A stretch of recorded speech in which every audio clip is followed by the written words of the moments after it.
the Fitzy and Whipper with Kate Ritchie podcast. How good is that? Bolt of lightning going through your body. You can't even imagine it, can you? We spoke to Carly Electric a couple of weeks ago. Remember that? Was that her legitimate name? Actually, that's a funny one.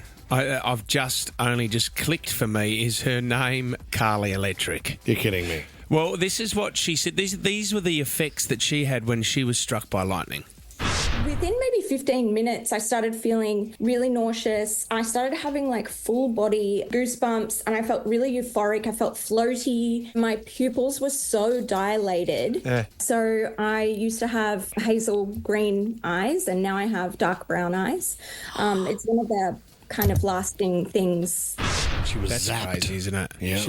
Changed eye colour. Oh, my God. I mean, if you're not happy with your eye colour, I suppose you could probably stand on a golf course with a 3-wood over your head when the storm goes over and Hope for the best. see how you go. If you Happened survive again it. over the weekend. 17-year-old Bloom Commode. Great name. Awesome name. So this was at 2:30 in the morning. This is quite a humorous. She's with her dad. She was at home. She was on TikTok. Have a listen to what happened. So I was laying in my room and it was about like 2:30 something, like it was pretty late, and I heard this big bang and I didn't really think of anything of it and I was about to go to bed, so I put my phone on charge and I'm just watching TikTok on my bed, and then this big bang and everything went white and my whole body started shaking, everything was exploding, and then because I had my phone in my hands, the electric current went into me and my whole arm went numb, and then I ran upstairs. I was like, I can't feel my arm, I can't feel, like, the house is on fire, help me. Yeah, so the roof caved in and then my bed, like my blanket was on fire, the side of my bed was on fire, and all the ports had come out and exploded. So everything was like flaming up and stuff. She's feeling energised. I am feeling, it was pretty shocking. I got a bit of a laugh in there from Dad. Dad's having a bit of a laugh. They've obviously come up with that joke before the news service rocked up. So we're trying to work out, Bloom, where did that bolt of lightning pass through your body? It entered from my phone into my arm and then it exited out my leg. Out your butt. It literally came out of my butt. How? So it went in through your arm and I suppose just legs apart and bang, the bolt came flying out. It's amazing. She's hoping. I mean, she hasn't had any lasting effects afterwards, but she's hoping to get some. I want superpowers, and if I don't get them, that's going to be sad, but I'm going to go get a lotto ticket and see what happens. Hasn't changed your eye colour? No, it hasn't. Hayley's given us a call from Menai. Hi, Hayley. Hi guys, how are you? Good. You haven't been struck by lightning, have you? Well, I've been in 2 separate houses that have been struck by lightning, so that was pretty amazing both times, yeah. The sound of the bang must have been unbelievably deafening, It was Hayley. so loud. It was so loud. That was the first thing.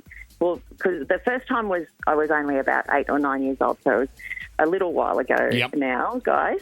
But, yeah, that was what I really remember was the bang. Yep. And we were living overseas at the time, and my grandparents were visiting, and my pa was having a nap on the lounge, you know, like they do. In the day, and he fell off the lounge. Jeez. So that was... Bloody Pa's on the floor again. Yeah, Pa's blind. I know, but he was all right, so that was good. And then the second time was actually the night before my wedding. Right. And there was a massive storm, and I was watching TV. My sister was sitting at the computer writing her speech. Yep. Yeah. And... again, there was a massive bang. Everything went pitch black. We lost power at the same time. And the computer screen literally blew up in front of her. Okay.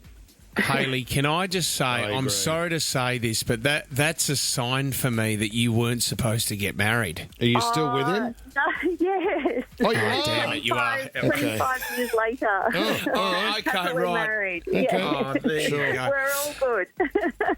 But did you feel spaced out or anything, Hayley? Like, was there a moment where you sort of didn't know what was going on? I don't remember feeling spaced out. I just remember thinking, oh my gosh, what happened? And then, you know, like all of a sudden it just clicked and we realised at the same time. Yeah. But, but it was my sister and I both timed together when it happened and in both houses, and nobody else was that was in either house at either time. We were in both houses. Lucky you had the second strike, because if you'd called a radio station saying that in a lightning strike, Grandpa fell off the couch, it would have been a little bit disappointing, Hayley. So the second one made up for it, I suppose. Yeah.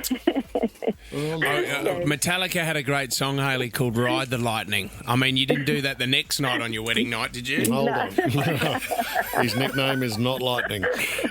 Hayley, thank you for the call. This is the Fitzy and Whipper with Kate Ritchie podcast. A popular Australian influencer claims that he's $6.2 million out of pocket after falling victim to a dodgy Bali scam. What? Ripped off in Bali? No way. Did he accept one of those little cards that the guys on scooters try and force into your hands? Well, I think he thought Remember those? I think he's been sucked in. He's bought something. He thought he bought into Potato Head or something, and he's been stitched up, Swanee. So, no. To give you a bit of an idea about this bloke, his name's Julian Petralis. Okay, he's 32 years of age. Would you like to know what a day in the life of Julian is as an influencer, guys? I woke up not knowing that this is exactly the information that I require. Here we go. Okay, have a listen to this. Day in the life as a millionaire investor.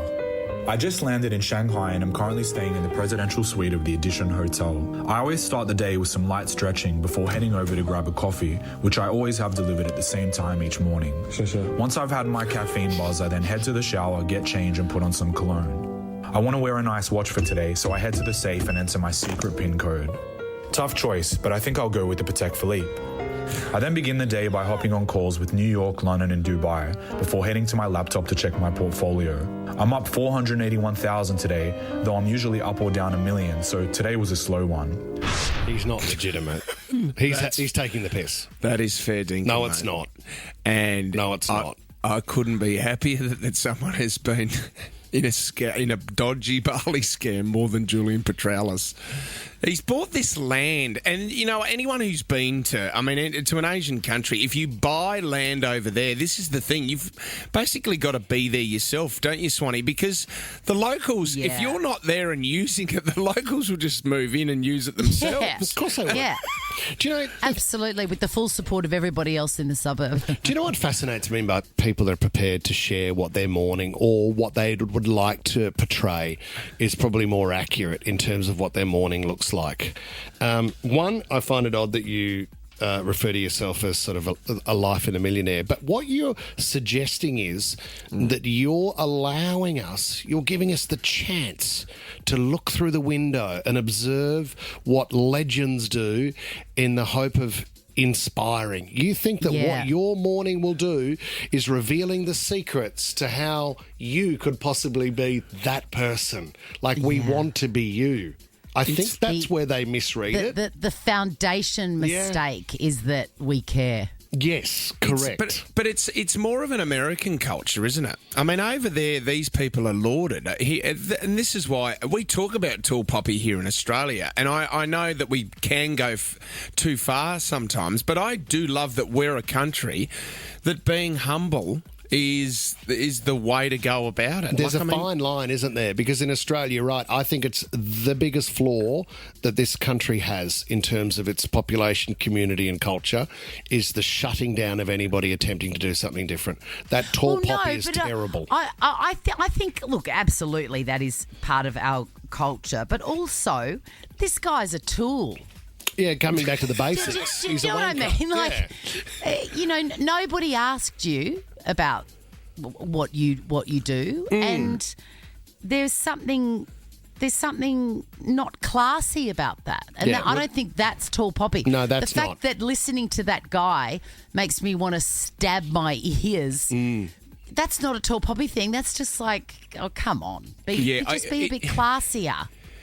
I agree. Like, I mean, who is your audience? He has 400,000 followers on Instagram, right? So he puts this up, and obviously they are people that have ambitions and they want to be this guy. But then I'm just like, the everyday person there's no relatability to this at all. Like, who is...